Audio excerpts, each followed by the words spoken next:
மன்னருக்கு மீன் கொண்டு வந்தான் ஒரு மீனவன். அரிதான இந்த மீனை தாங்கள் வாங்குவது பொருத்தமாக இருக்கும் என்றான். மன்னரும் மகிழ்ந்து அவனுக்கு 1000 பொற்காசுகள் கொடுத்தார். மன்னரின் மைத்துனர் கொதித்து விட்டார். அற்ப மீனுக்கு இவ்வளவு பணமா? அதை திருப்பி வாங்குங்கள் என்றார்.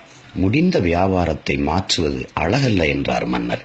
சரி, அவனை கூப்பிட்டு இந்த மீன் ஆணா பெண்ணா என்று கேளுங்கள். ஆண் மீன் என்றால் பெண்மீன் தான் வேண்டும் என்று சொல்லுங்கள். பெண் மீன் என்றால் ஆண் மீன் தான் வேண்டும் என்று கேளுங்கள். எப்படியும் அவனிடமிருந்து காசை திரும்ப பெற வேண்டும் என்று நினைத்தார் மைத்துனர். மீனவனை அழைத்தார்கள். இந்த மீன் ஆணா பெண்ணா என்ற கேள்வியை மைத்துனர் கேட்டார். மீனவன், இது ஆணும் இல்லை பெண்ணும் இல்லை, இரண்டின் குணங்களையும் கொண்ட அரிய வகை மீன், அதனால்தான் இதை மன்னருக்கு கொண்டு வந்தேன் என்றார். இந்த பதில் மன்னருக்கு நெகிழ்ச்சியை தந்தது. மேலும் 1000 பொற்காசுகளை கொடுத்தார். மைத்துனருக்கு எரிச்சல் ஏற்பட்டது. மன்னர் கொடுத்த காசிலிருந்து ஒரு தங்க காசு கீழே உருண்டு ஓடியது. அவன் அதை தேடி போய் எடுத்தான். மைத்துனர் கோபத்தின் உச்சிக்கே போனார்.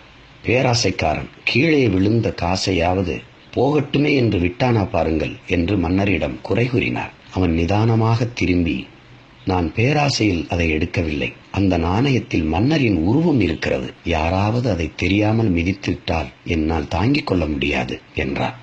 இதனால் இன்னும் மன்னரின் மனம் நெகிழ்ந்து போனது. மேலும் 1000 பொற்காசுகளை கொடுத்தார்.